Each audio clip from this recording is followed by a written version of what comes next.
Hello students, welcome back to Prepon. आजकल हम लोग करंट अफेयर्स पे बेस्ड एमसीक्यूज कर रहे हैं। हमारे सोर्सेज न्यूज़पेपर के जो आर्टिकल्स हैं उनसे संबंधित क्वेश्चंस हैं, वहीं से लिए गए हैं। इस समय हम अक्टूबर 2023 के क्वेश्चंस कर रहे हैं। इसी तरीके से हम बाकी मंथ्स के क्वेश्चंस भी जल्दी जल्दी करेंगे, आपका एग्जाम करीब है। पहला क्वेश्चन लेते हैं आज का, थोड़ा सा फास्ट चलेंगे। In the context of Israel Palestine conflict the middle east quartet means. Israel Palestine conflict के संदर्भ में किसे कहते हैं middle east quartet? Israel Saudi Arabia, US UK, Israel Palestine Lebanon Jordan, Palestine Lebanon Egypt Syria और US UN EU और Russia. तो middle east quartet D option है, यूएस यूएन ईयू और रशिया को मिडिल ईस्ट क्वार्टेट कहा जाता है। इसका हम आंसर देख लेते हैं। इसका आंसर डी है। आंसर देखें तो इसका आंसर डी है।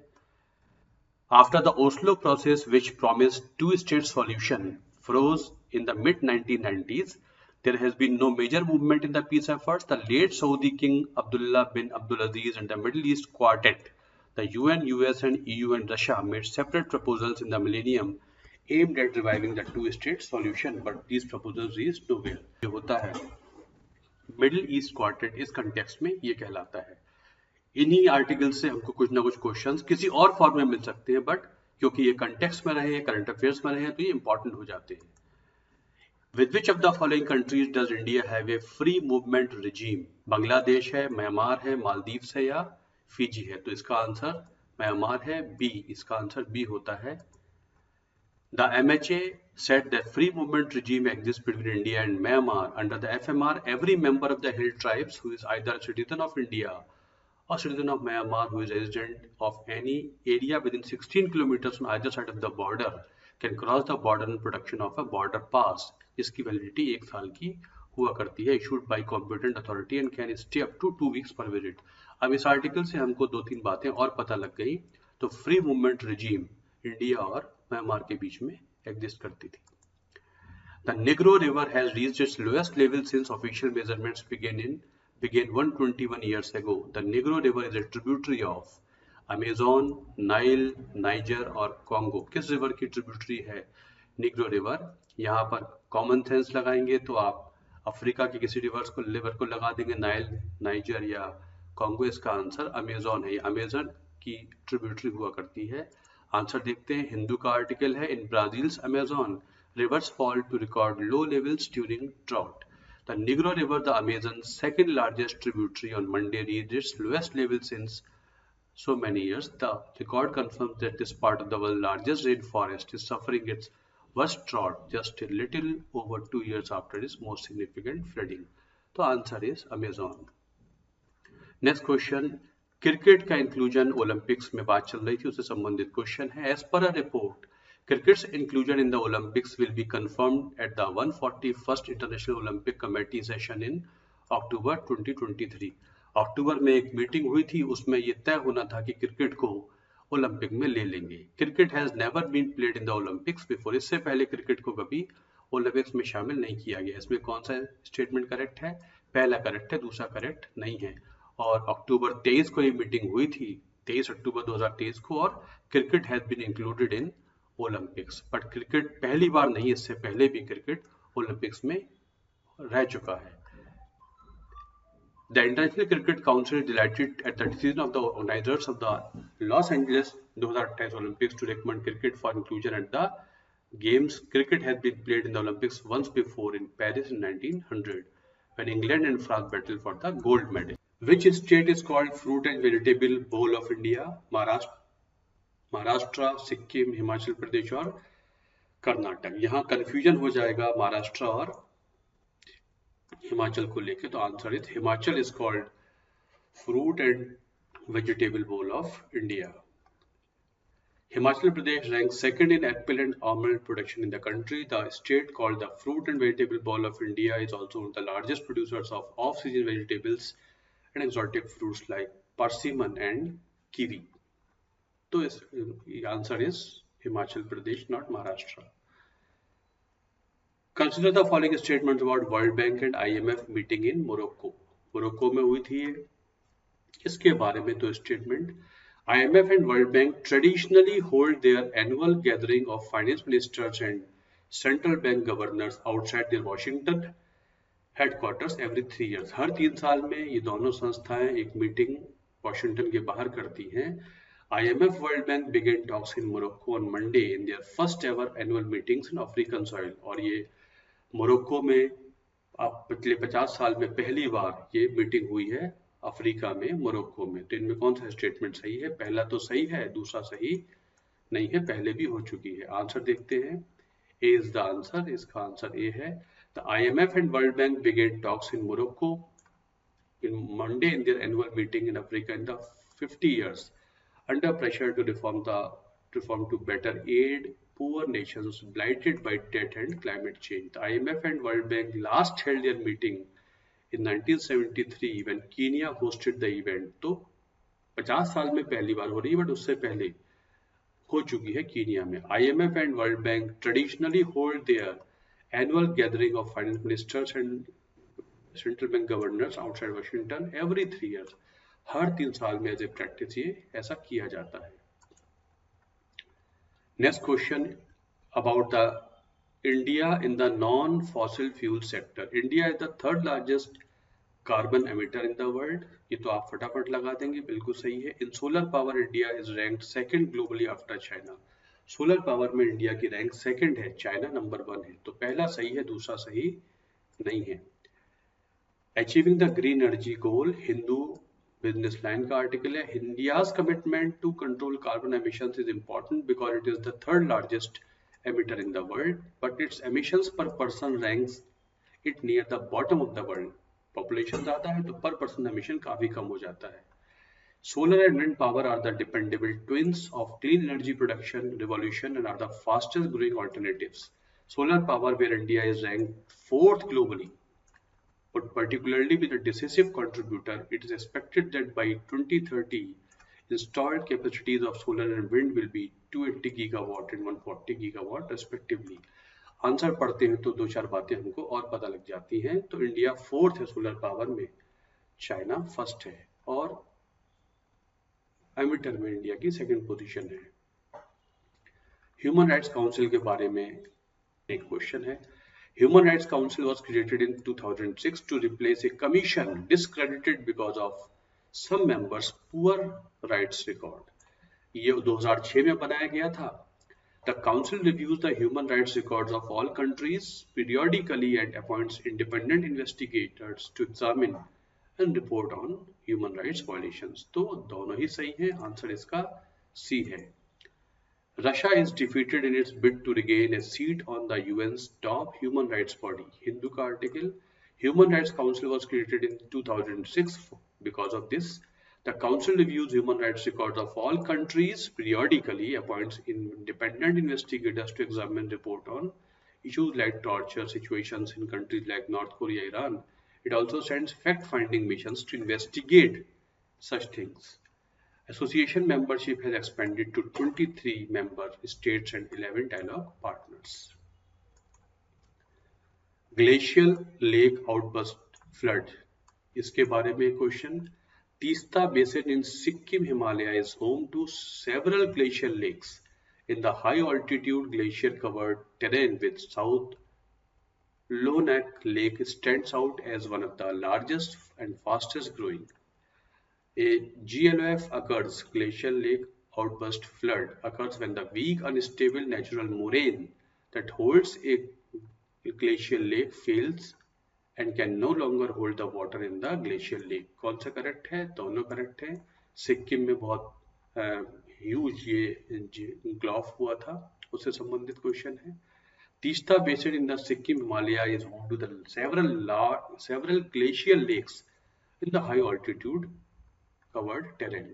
Among them, South Lonak Lake stands out as one of the largest and fastest growing lake. Although these lakes are primarily situated in the remote and uninhabited mountain valleys, the consequences of glacial lake outburst floods can be extended over a very, very large area, resulting in loss of human life and significant damage to property and infrastructure. A glacial lake outburst flood occurs when the weak, unstable natural moraine that holds a glacial lake fails and can no longer hold the water in the glacial lake. Events like earthquake, cloudburst, avalanches can trigger such a phenomena by breaking the moraine. तो ये भी इसका एक और information मिल जाती है हमको. As per the recent amendment in the Mines and Minerals Development Regulation Amendment Act 2023, which of the following minerals are no longer considered atomic minerals for the purpose of mining licensing? बहुत important है, पिछले साल इस पे बहुत ज़्यादा newspaper में बार बार आया था. लिथियम, नियोबियम, यूरेनियम, थोरियम, इनमें से कौन से अब एटॉमिक मिनरल्स नहीं माने जाते so far as licensing for mining licensing is concern? तो इनमें क्या आंसर है? आंसर देखते हैं. इसका आंसर बी है. बी का मतलब हो गया 1 and 2. Lithium and niobium are not considered atomic minerals. The Mines and Minerals Development Regulation Amendment Act 2023 introduced significant changes to the 1957 Act, delisting 6 minerals, including lithium and niobium, from the list of atomic minerals, thereby allowing grant of concessions for these minerals to private sector through auction. The amendment also allows the central government to auction mining lease and composite license for 24 critical strategic minerals, including lithium, niobium and rare earth elements, but excluding uranium and thorium. ये अभी भी नहीं दिए जा सकते हैं open licensing में. The proposed Higher Education Commission of India will not cover medical education, engineering and technology education, non-technological higher education, teachers education. तो इसका आंसर ए है. ये तीनों तो हायर एजुकेशन कमीशन रेगुलेट करेगा, but medical and law education, इसमें law भी है, ये दोनों ये कमीशन रेगुलेट नहीं करेगा. इसका आंसर ए हो जाता है. Medical and law colleges will not be brought under the ambit of HECI, Education Minister said. HECI will have 3 major roles: regulation, accreditation and setting professional standards. Funding will not be under HECI and the autonomy for funding will stay with the Administrative Ministry. HECI looks to replace the UGC, the All India Council for Technical Education and National Council for Teachers Education. तो इसमें law and medical education नहीं है, बाकी तीनों होंगे. As per the report card of the performance of information commissions in India 2020-23, which state has the highest number of pending appeals? जो सूचना आयोग है सभी राज्यों में होते हैं, लेकिन सूचना आयोग की परफॉर्मेंस काफी डिसमल है. तो किस राज्य में जो RTI पड़ी है वो सबसे ज्यादा पेंडिंग, और जिसपे अगर नहीं मिल पाती है तो हम अपील कर देते हैं. तो किस राज्य में सबसे ज्यादा पेंडिंग अपील से मतलब इंफॉर्मेशन ना मिलने पर हम कमीशन में अपील कर सकते हैं? तो सबसे ज्यादा महाराष्ट्र में है, कर्नाटक में है, बिहार में है, यूपी में है.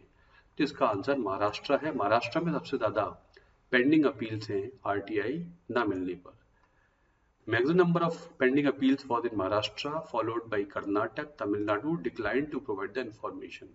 The report card on the performance of information commissions said that 2019 assessment had found that as on March 31st that year, a total of these many appeals and complaints were pending in 26 information commissions from this thing.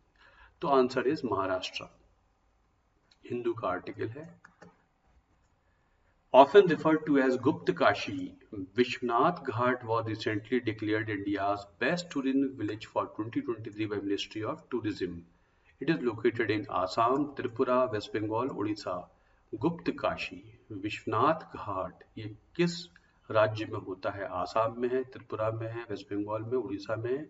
UP option यहाँ पर नहीं है, तो आपके लिए थोड़ा सा कठिन हो सकता है. तो इसका आंसर क्या हो जाएगा? इसका आंसर है आसाम.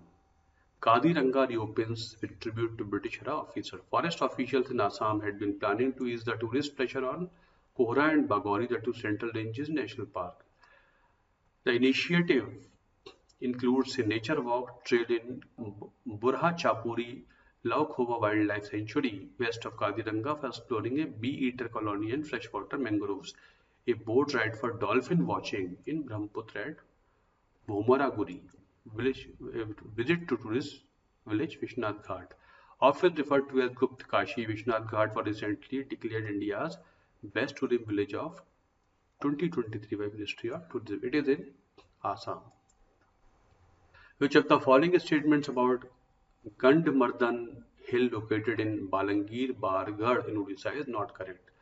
गंडमर्दन हिल्स के बारे में क्वेश्चन है, माइनिंग को लेके यहाँ पर एक क्वेश्चन आर्टिकल आया था। इसमें सबसे ज्यादा आयरन ओर रिजर्व का ये जगह है या बॉक्साइट रिजर्व की जगह है, ये बायोडाइवर्सिटी हेरिटेज साइट डिक्लेयर किया गया है और ये नो माइनिंग जोन है। इनमें से कौन सा करेक्ट नहीं है? About the Gandhamardan hill located in Balangir and Bargarh in Orissa. तो इसका आंसर है A. Fight against bauxite mining in Orissa. Gandhamardan hill with 207 million tons of bauxite reserves has been declared as a biodiversity heritage site, a no-go mining zone. Mining यहाँ पर allowed नहीं है, तो it is for bauxite mining, not iron. Next question about project Nilgiri Tahar.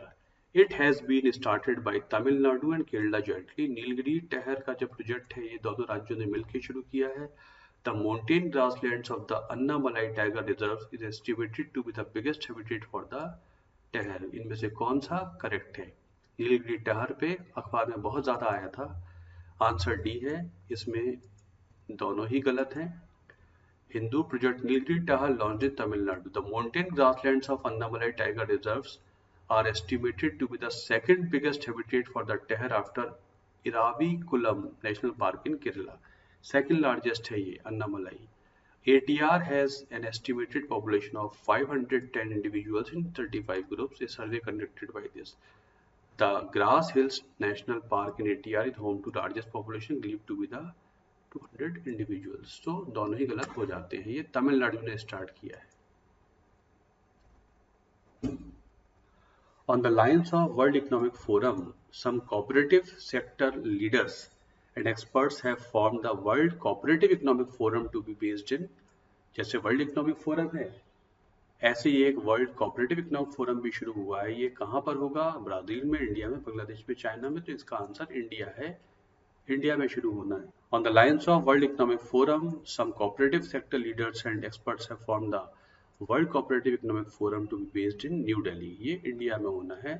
Next question, which of the following statements about energy efficiency star rating system done by Bureau of Energy Efficiency India is not correct? या energy efficiency bureau से अक्सर question आपको exam में किसी form में दिख जाएगा। जो रेटिंग देते हैं एनर्जी एफिशिएंसी के लिए, ये वॉलंटरी है अप्लायंसेस के लिए। अप्लायंसेस में हो भी सकती है, नहीं भी हो सकती है। Rating remains valid for fix period, एक फिक्स पीरियड के लिए रेटिंग हुआ करती है। BE includes and excludes appliances from the list from time to time, ये appliances को include exclude करते रहते हैं। BE claims that its star rating system over the years has prevented 300 million tons of carbon dioxide emission. इनमें से कौन सा correct नहीं है? तो आंसर देख लेते हैं। इसका आंसर ए है। Bureau of Energy Efficiency has for years run a star rating system for electric appliances, the highest rated appliances having 5 stars. The BE has made this rating mandatory for 15 appliances and voluntary for 20 appliances for 2023. तो ये mandatory voluntary सबके लिए नहीं है, कुछ के लिए mandatory है और कुछ के लिए voluntary है। The agency includes or excludes appliances from list as it deems necessary from time to time. तो ये appliances include exclude होते रहते हैं और ये fixed period के लिए हुआ करती है। It's thus possible for a 5-star rating appliance to become 4-star one within a year. Appliances with more stars are usually more expensive than those with fewer stars. ठीक है, तो it is like this. The spectacular Channa Keshav temple built by the mighty Hoysalas, which has been described as the World Heritage Site recently, is located near the river. चन्न Keshav temple जो होयसालों के 3 temple थे जिन्हें world heritage site का दर्जा मिला है, ये जो चन्न केशव टेम्पल है ये कहाँ पर किस रिवर के बैंक पर लोकेटेड है? हेमवंती, यागाची, कावेरी या काबनी। देख लेते हैं। One of these is Yagechi, a major tributary of Hemavati river. It rises from the Baba Budan hills and joins the Hemavati near Gorur. On the way it passes through Belur, a nondescript town except for the spectacular Channa Keshav temple built by mighty Hoysalas who ruled between 10 to 14 centuries. So it is Yagachi. Answer is this. B is the answer. As per WHO, which has become the first country to achieve gold tier status on the path to elimination of hepatitis C as per the Global Health Body criteria. किस देश को gold tier status मिला है जहां तक hepatitis C elimination की बात है? इंडिया है, इजिप्ट है, नाइजीरिया है, ब्राजील है। इसका आंसर इजिप्ट हो जाता है। आंसर बी है। Egypt is racing to eliminate hepatitis C. October 9, WHO announced Egypt had made unprecedented progress towards eliminating hepatitis C. WHO के अनुसार Egypt became the first country to achieve gold tier status on the path to elimination of hepatitis C as per the Global Health Body criteria. तो answer इसका Egypt है। Next question. Consider the following statements about cloud brightening. A cloud of many small droplets is not brighter than one with fewer large droplets, even if both clouds contain the same amount of water overall. Large droplets with more surface area reflect more light for the same volume of cloud water. इनमें से कौन सा correct है? Cloud brightening के बारे में question है, answer देखते हैं। आंसर डी है, दोनों ही करेक्ट नहीं है। A warm cloud as opposed to an ice cloud is a collection of small droplets of water floating in the air. A cloud of many small droplets is brighter than the one with fewer large droplets, even if both the clouds contain same amount of water overall. ठीक है। Every droplet begins with the condensation of water. ये उसके बारे में फिर और explanation वगैरह हुआ करता है। तो दोनों ही स्टेटमेंट गलत हो जाते हैं। Could marine cloud brightening reduce coral bleaching on the Great Barrier Reef? Hindu का आर्टिकल है। तो it is like this. ये और एक्सप्लेन किया हुआ है। एरोसोल्स में भी natural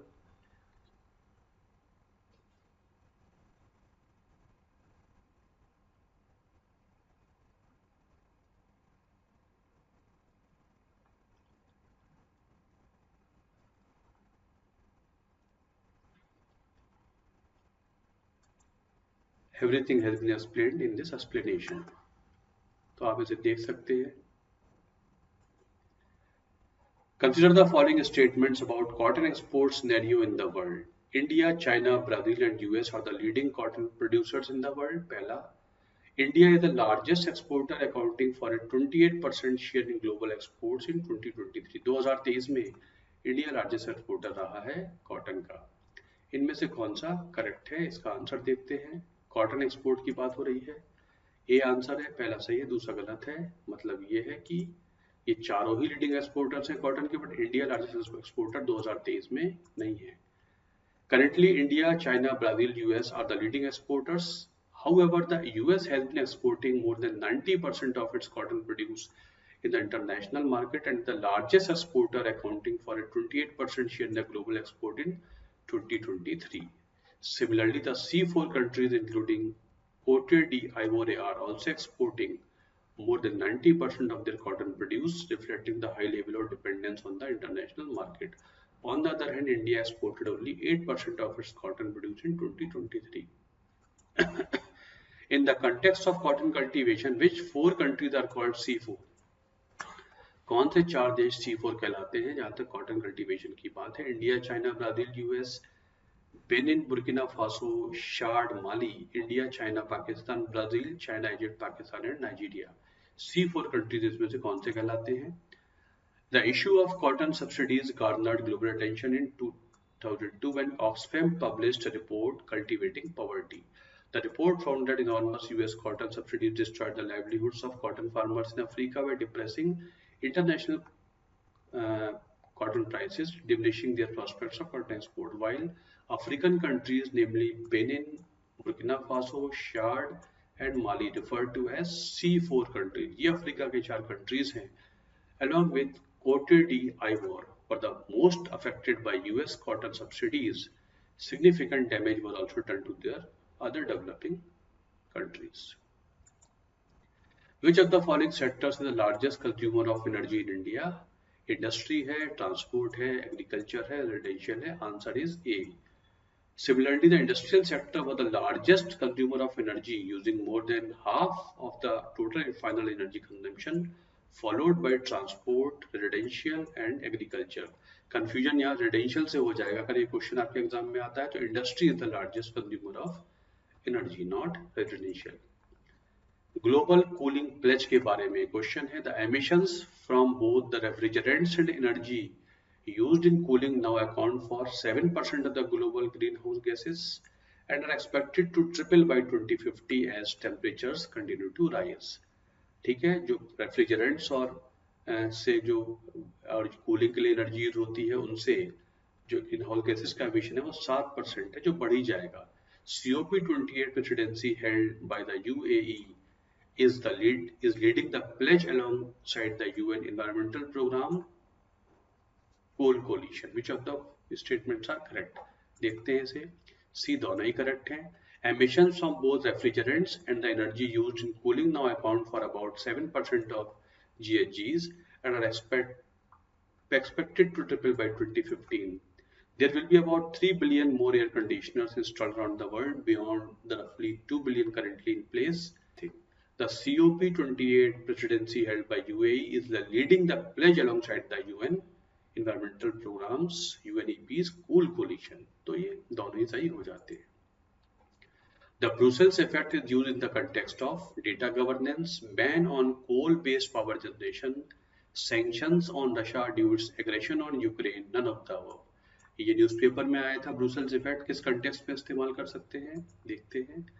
India's DPI's approach could yet rival the Brussels effect. European Union's GDPR was enacted in 2016. Since then, over 150 countries have enacted laws that incorporate its principle into legislative framework with next to no effort on the part of European legislators. This phenomena, where Europe is able to influence and shape the direction of global regulation by doing little more than putting in place a bespoke domestic regulatory regime, has come to be known as Brussels effect. इसको Brussels effect कह देते हैं. इस question के अनुसार answer data governance का है तो ये हो जाता है. So these are 25 questions from October. पिछले 3 लेक्चर्स में हमने और किए हैं. लगभग 50-55 क्वेश्चंस हम लगभग कर चुके हैं जहां तक अक्टूबर 2023 की बात है. अब ये करंट अफेयर्स के क्वेश्चन है. आगे हम बढ़ेंगे तो और हम उसके क्वेश्चन भी करते चलेंगे. इनको आप देखिए, रिवाइज करिए, आपके लिए बहुत यूजफुल साबित होंगे. Thank you very much.